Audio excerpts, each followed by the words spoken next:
Welcome back to the channel, everybody. Thank you so much for joining me and allowing me to continue to be your daily advocate.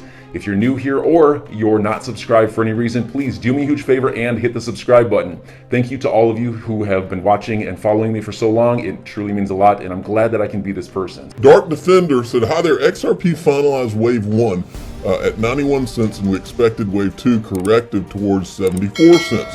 XRP targets 123/$2.03 with the third wave and $3.33 with the fifth wave. Key resistance is 91 cents, $1.13. Key supports are 75 and 70. What's interesting about what he's saying here, folks, is that XRP literally bounced right off of what he said and then shot up today, actually. Let me see what it's at right now. Actually, I can do it on refresh right here. We're at 83, so it's up 7 or 8% today. Let me see if that's right. Yeah, up 8% today. It bounced hard and went straight up for some reason. All right, Hassan Al-Anazi. Repeated extensions during the discovery period are aimed at finding a settlement that preserves the prestige of the SEC after its internal corruption is exposed. I mean, what he's saying there, it wouldn't surprise me if that was true. And in fact, it inspired me to tweet this today. I went and grabbed the clip, the screenshot of William Hinman's speech, the Ethereum Free Pass speech. And if you look here, and I literally asked my father, who is the official father of the Digital Asset Investor channel. He ran several companies. He was the president of several companies throughout his life. And I asked him this question. I said, when you were the president of a company, would you let someone go out that worked for you and give something formal like this with the background of your company name and just let him give his personal opinion on some random topic? Or would he be a representative of your company? Of course he'd be a representative of my company. This is absurd on its face. It even says federal government rules around crypto and ICOs.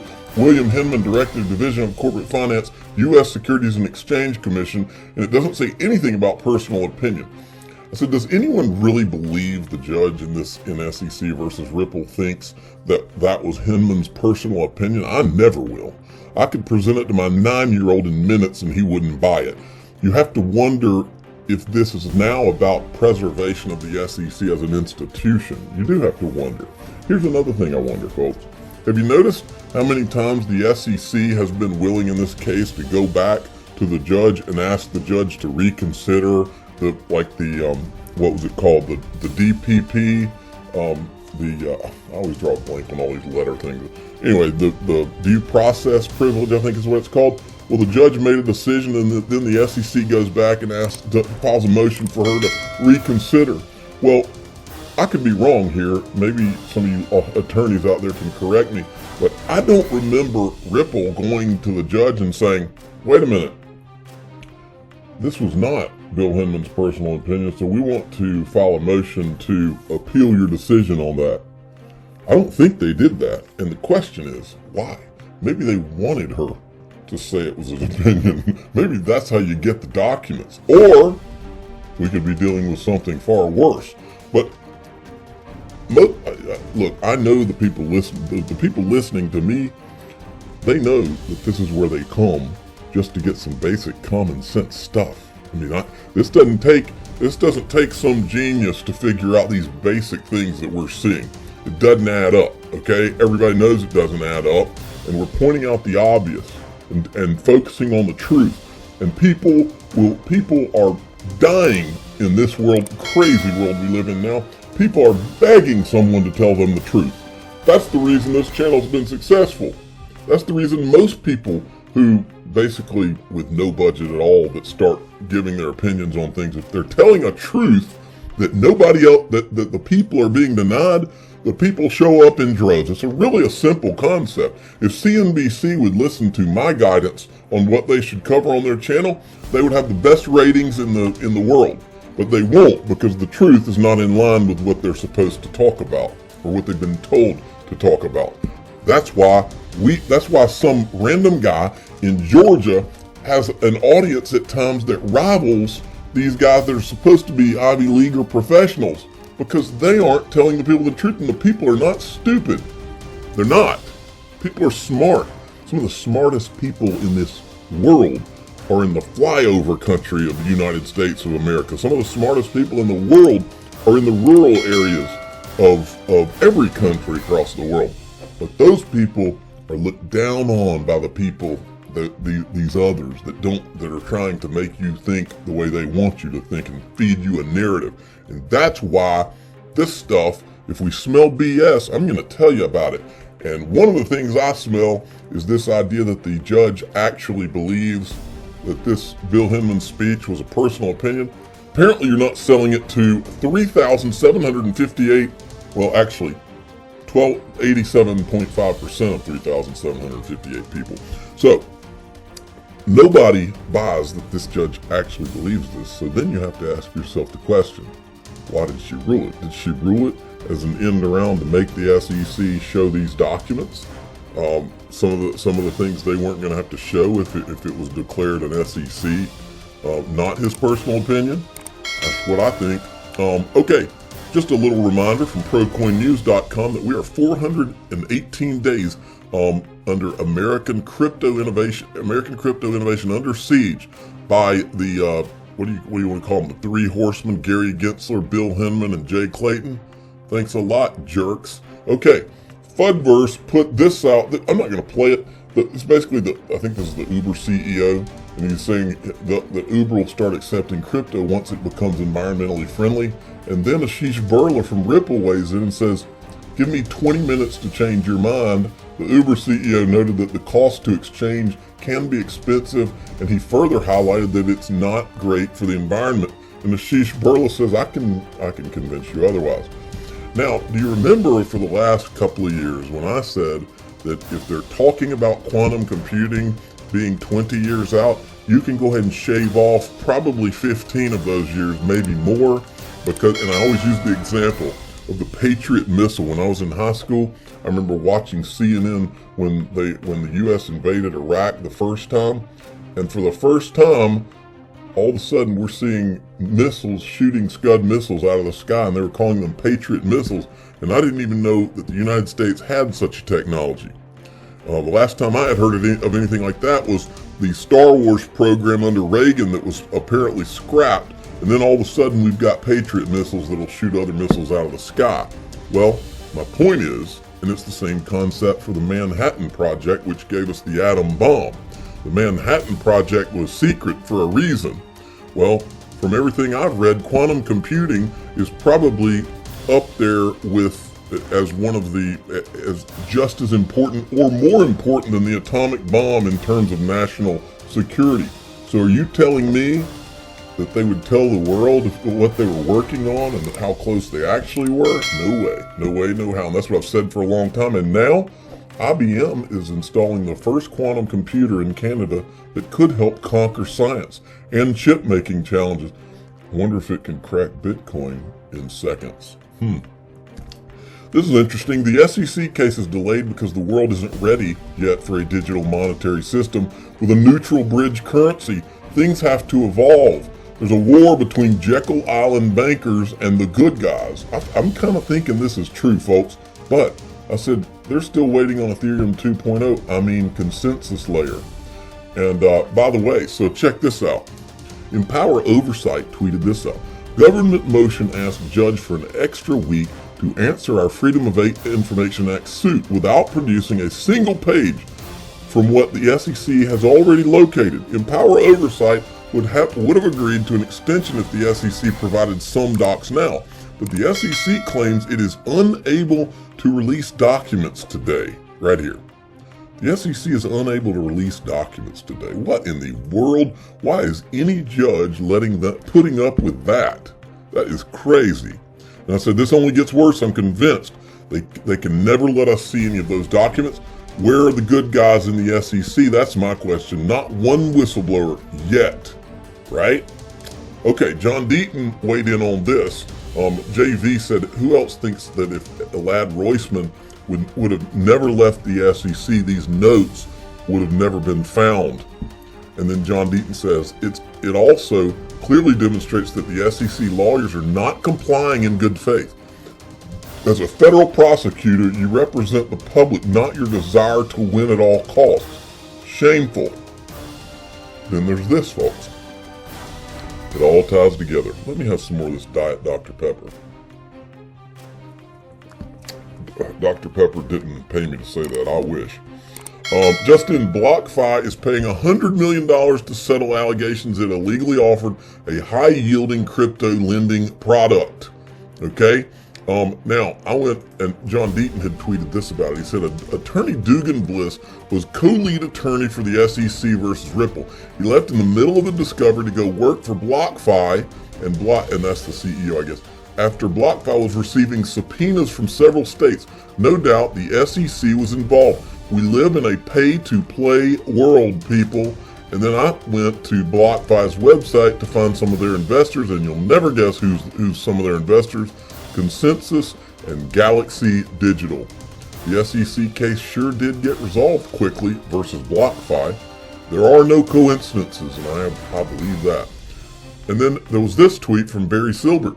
It would be naive to think that the SEC and state regulators are going to fine BlockFi $100 million, but not go after DeFi lending platforms as well. How? I don't know. Okay? But here's my comment on that. The question is, will the SEC go after Ethereum-based DeFi and token issuance? The Ethereum Free Pass was about Ethereum, but more importantly, a monopoly on these two, a monopoly on DeFi, and a monopoly on token issuance. In other words, the Ethereum Free Pass ultimately would give them a money printing machine very similar to the money printing machine that was given to the 5 wealthiest families in the world when they met in Jekyll Island to form the Federal Reserve, folks. That's what this is about. Look at what Ethereum is. Look at the things Joseph Lubin has bragged about. He's bragged about how, yeah, we can issue tokens and we can do that. Token issuance is a money printing machine, folks. It's a money printing machine. You can go and you can look up JP Morgan's head of their digital assets. I can't remember her name off the top of my, it's Moya, something like that. If you go look at her Twitter handle, she's got a .eth Twitter handle, which brings me to, I think, my next thing. Well, after this one, let me show it to you. Aren't all those .eth Twitter handles supposed to be changed to .consensus layer? You got to get with the Ethereum Alliance PR program. ETH has a stench now, disguised whales and all. Now let's go back to those disguised whales. This is a little video this guy put together on the DAO. And I said here, disguised whales from the Ethereum presale plus the DAO equals House of Financial Cards. Now listen to this, because the DAO thing, boy, there's some secrets there. This whole story unfolds over the course of 3 months in 2016. From April to June. The DAO was an Ethereum-based venture capital fund that aims to use code to create an investment firm without a conventional management structure or board of directors. A scheme that's positioned as lightweight and reducing bureaucratic overhead, but really it just translated to an attempt at minimizing human liability for the actions and behaviors of the fund. This unparalleled expression of greed made the major speculative players in Ethereum so horny that during the April and May pre-sale, they funneled 14% of the entire volume of Ether into the DAO's central wallet. Now, because the DAO's underlying code was open source, experts and malicious actors alike were able to pour over it for vulnerabilities, and indeed, vulnerabilities were found. However, because at the end of the day, fleshy humans are the ones actually pushing buttons and making decisions, the actual leadership of the nominally leaderless DAO, horny for money and prestige, decided to launch in late May anyway. 3 weeks later, the DAO's programming was exploited and the attacker was able to transfer 1/3 of the DAO's funds into a holding wallet, about 5% of the entire Ethereum economy, valued at the time around $16 to $17 million. Now, because this threatened the bottom line of capital holders, the Ethereum project as a whole, the entire thing was almost immediately forked in order to undo the hack and protect the interests of the wealthy. Ethereum Classic, the arm of the fork that didn't undo the attack, persists to this day, though it's notably less popular despite being demonstrably more principled. Because all the talk about decentralization is a myth. It's just words. At the end of the day, the guys in charge, the guys who built the system to serve their interests, are still in charge and keep a kill switch in their back pocket. Exactly. Let's listen to that last part again. Demonstrably more principled. Because all the talk about decentralization is a myth. It's just words. At the end of the day, the guys in charge, the guys who... It's words by design, folks. They sat in a room and they said, listen, we're going to say decentralization over and over until everybody believes it. Joseph Lubin said in an article himself, that came along at a time where they could create their own reality, and basically he said people would believe it. That is what this has been about. It's a ruse, it's a joke. Okay, now, let's go to this. TAIG had put this out today. He said this SpaceX XRP wallet has some very interesting transaction ancestry history. These accounts, at quick glance, have hundreds of millions of XRP flowing through them, maybe even into the billions. Haven't quite dug through these yet. Check this out, SpaceX, and then, now granted, you can call these things anyway, so this may not be anything, but it's still interesting nonetheless, because there's no question in my mind, based on everything I've seen over the last few years, no question that a lot of the PayPal mafia guys are the guys that are behind XRP and XLM. Now, I've shown plenty of what I think is proof over the years, but this is something a lot of you may not know. This right here, of all the videos that I've ever put on Twitter, of all the videos that I've uploaded to Twitter, all the different evidence of the SEC case, all the things, this one video right here has more views than any video I've ever put up, and which is why you need to see it again. This is Peter Thiel, okay? And let me read this first. Peter Thiel's the co-founder of PayPal with Elon Musk. Remember, Elon Musk has an obsession with X. He owns X.com. PayPal was called X when it first started. In 1990, this is him in 1999. This was planned long ago. PayPal Galactic was announced in 2013. Nobody has heard anything about it since. The same year, Thiel's Founders Fund invests in Ripple to build a better Bitcoin, Internet of Value. Also, we know that through Stripe was the first investor in Stellar, okay? And they took, I think it was 2% of the XLM, of all of the XLM, and they took that in return for the investment. Okay, so, and a lot of the PayPal founders were investors in Stripe, okay? So, listen to this video, Peter Thiel, this is 1999, folks. Network. And that's the kind of choice governments like China, India, some of these other countries are going to face. They will either have to shut down the telecommunications network and make it illegal for you to own a cell phone, or they will have to basically give up the kind of monetary sovereignty they've had and the enormous power that they've been able to wield as a result of this kind of sovereignty over the last many years. And I think this process is already full-fledged. The dollarization worldwide is going to be accelerated enormously by the technology. Now, the second theme is a little bit more speculative, and that is that getting rid of money altogether, going from digital dollars, from any kind of government-backed currency to purely private currencies. And what a private currency, or what private money I think fundamentally means, is that there is no medium of exchange. You exchange value for value rather than exchanging value for something the government says has value for value. And whenever you have this intermediate step of the government saying something has value, that's where you have the subterfuge, the sort of legerdemain come in, the game of musical chairs, where every now and then a chair gets pulled out and it turns out that you're the one holding a dollar bill that's all of a sudden become worth a little bit less. And the kind of exchange of value for value, the classic model would have been some sort of a barter model. That obviously has enormous transaction costs associated with it. These transaction costs go down in a digital age.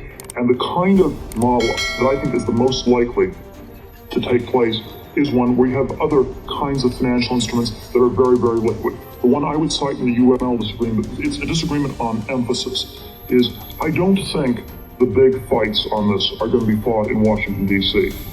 I think that, actually it's for all the reasons Richard cited, the people in D.C. are completely backwards. They don't understand any of the technology, and even to the extent they can, it can't be stopped.